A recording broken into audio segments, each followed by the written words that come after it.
All right. Feminine, the King of Wands. She is feeling powerful. She is feeling passionate. She is feeling on purpose. The king is elevated to his highest state of being able to express his most inner desires in a very effective way out into the world. And he's facing the masculine. So the feminine is looking in May towards the masculine energy. So that's either physically in a manifest form, like literally to another human being, or looking or expressing herself out in the world in a more masculine manner, taking action, taking the lead on projects or in any area of her life. Or she could be in communication with the masculine, being the one to initiate that in the month of May. Let's see where the masculine stands. The Ten of Cups in reverse. He is perhaps not feeling receptive. He's feeling like his hopes and dreams are a little shattered or lost or confused or sort of in a fog, not clear. Getting a sense of the masculine not having a very deep focus on exactly what he wants and what he is able to bring to a relationship during the month of May. And a little forlorn. I'm getting this energy from the masculine of a little bit of hopelessness, and not a lot of excitement or pushing forward with the Ten of Cups in reverse. Like his hopes have been dashed in some way. So let's keep reading, and the other cards generally illuminate these middle cards here. So let's see what's in his subconscious. The Page of Swords, the feminine has the Knight of Pentacles. So two people. Somebody else got the Knight of Pentacles in the feminine unconscious. It was an earth sign. It could have been Capricorn? I don't remember. Anyway, you might want to check out the Capricorn reading anyway. So the Page of Swords for the masculine in his subconscious realm is feeling a little bit fighty, a little bit aggressive, maybe like he's on edge about something in his world right now. And there's a sense of anger just below the surface that isn't even necessarily about anything to do with what's happening in the present. I feel like it's old stuff bubbling up to the surface right now that maybe he hasn't dealt with in a direct manner that could be affecting his everyday experience of the Ten of Cups being in reverse. So a little bit of aggression and sharpness with words and just his reactionary state is just right there. Like whoever's around him might feel like they need to walk on eggshells because any little thing can tip him off with the Page of Swords in his subconscious. And sort of feeling this need of not wanting to hold back in his rash communications and just sort of letting it out however it's going to come out, with not much forethought or not a lot of planning or maturity around his communications. And him sort of feeling righteous in taking on that attitude. Pisces masculine. Well, or it's the masculine for the Pisces feminine. So let's move over here to the Knight of Pentacles in the feminine subconscious, what she's not aware of. I'm getting a sense of a little bit of agitation on her end too, but it's more it's not in the thought realm. It's more of feeling like she's on shaky financial ground, or not feeling entirely stable in her career direction, with the Knight of Pentacles in reverse in her subconscious. Like there's some sort of underlying lack mentality in May, it's not forever, that she's wrestling with, but not in a very direct manner. With the King of Wands, it's like she's taking a lot of action and she's blazing forward, but maybe unbeknownst to her, it's from a place of fear or worry or lack, that she doesn't have enough or she can't do it on her own. I was picking up in the other reading that I mentioned, I'm sorry, I can't remember which particular one it was for May, where the horse was upside down and the blackness of it, the shadowy part of it, caught my attention and brought my attention to it, where this earth sign younger male was sort of meddling with her at nighttime, or giving her some communication at night, or appearing in her dreams. Now that could be the case for the Pisces feminine as well. I'll look back, you guys, in the recordings that I've already done for May. I haven't done all of them yet, and I'll find that video and I'll post it in the description box for you, so you can cross-watch that. Because I feel like those messages are also going to be pertinent for you to take a look at. So yeah, I'm just gonna leave it there with the Knight of Pentacles, something about her sense of lack or fear or worry of not making ends meet, and that propelling this action in her everyday world to sort of put a band-aid on that, and as a remedy to this, which isn't a bad thing.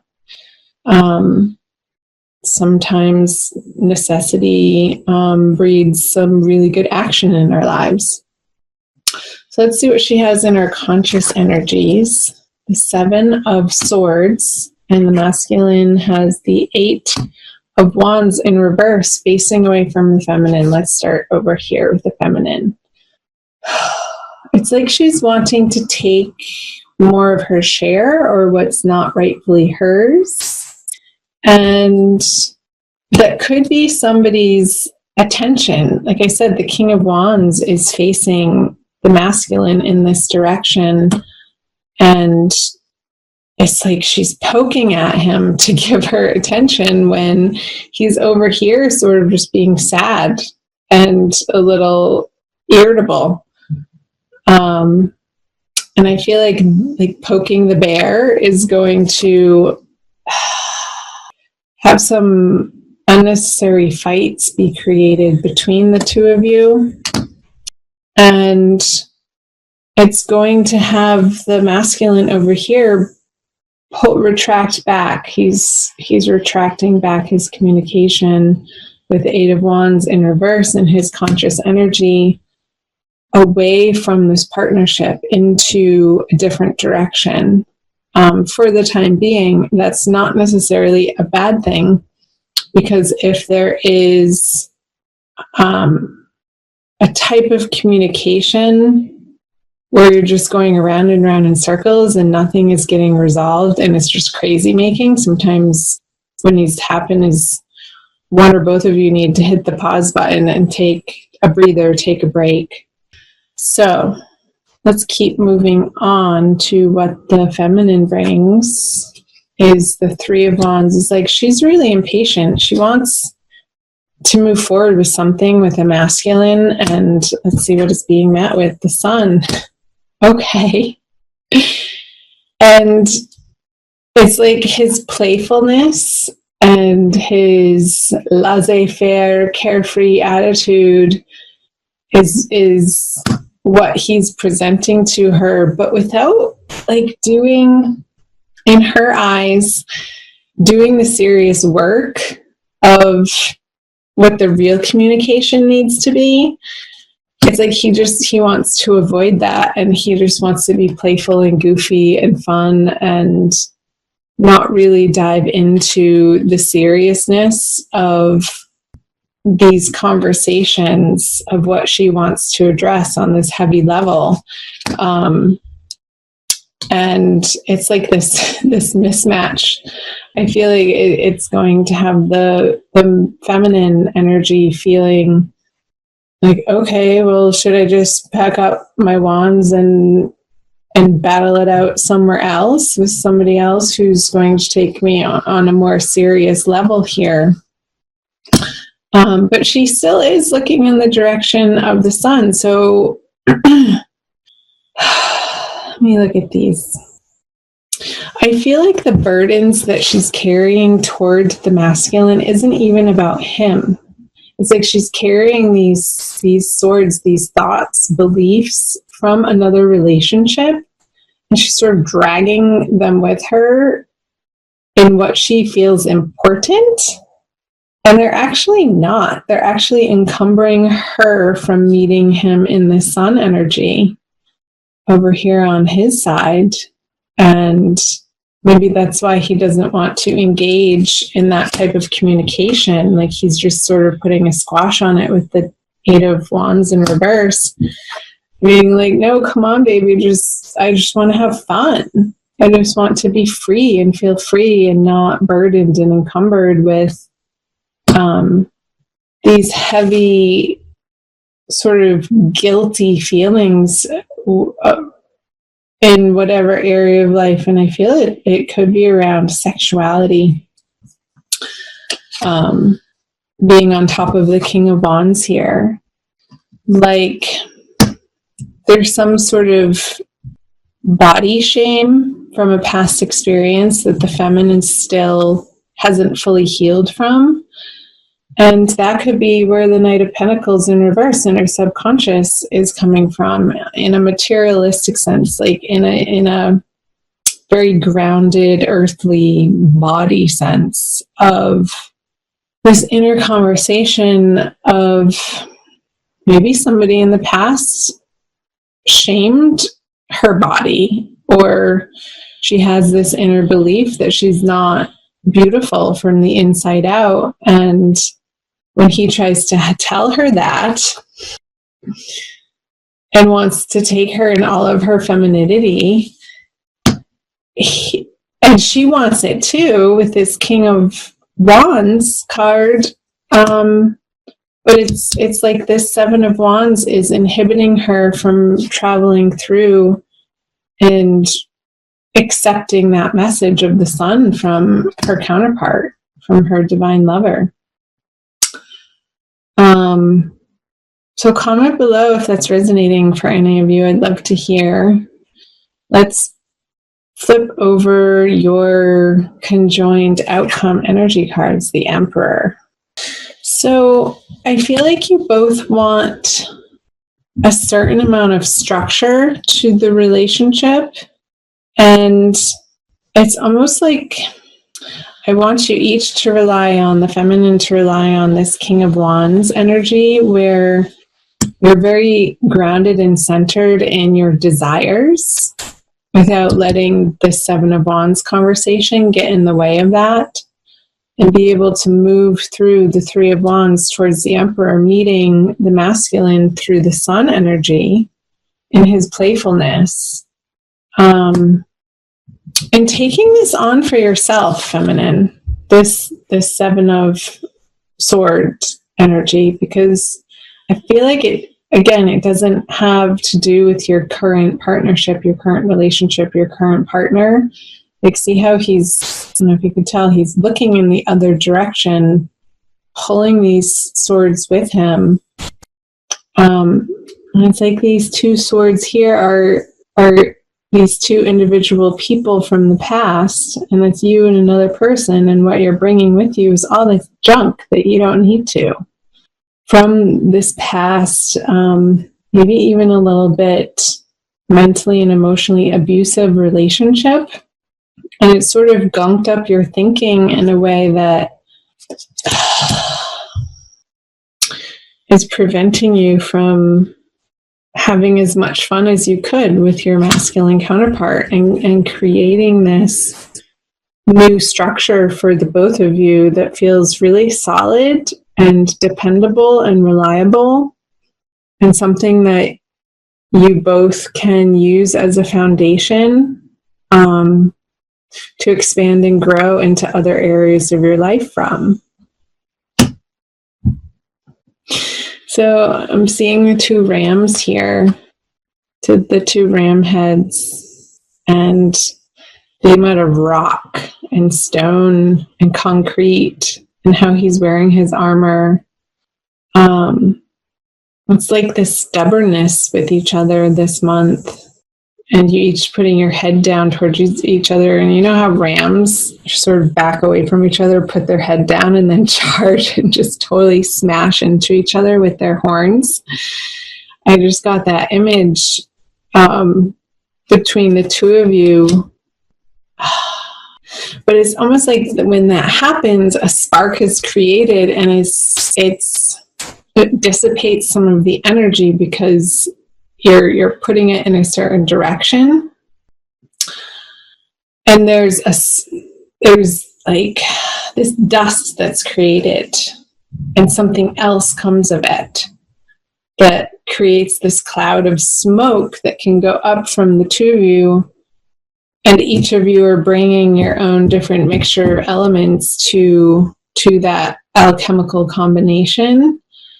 And it can create weather. It can actually create clouds in the sky that produce rain and snow and sleet and lightning, and all of these different possibilities together.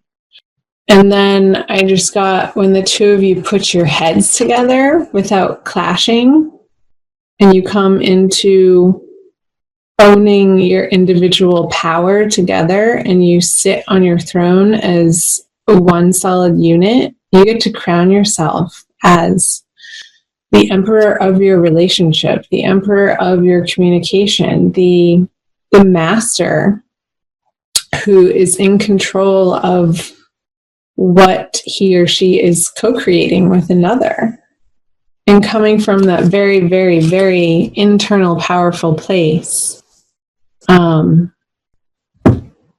So click your heels together. I just saw him like clicking his heels together. Wear red this month, Pisces. I'm seeing all of this red, the red shoes, hat, the cape, another cape, another cape.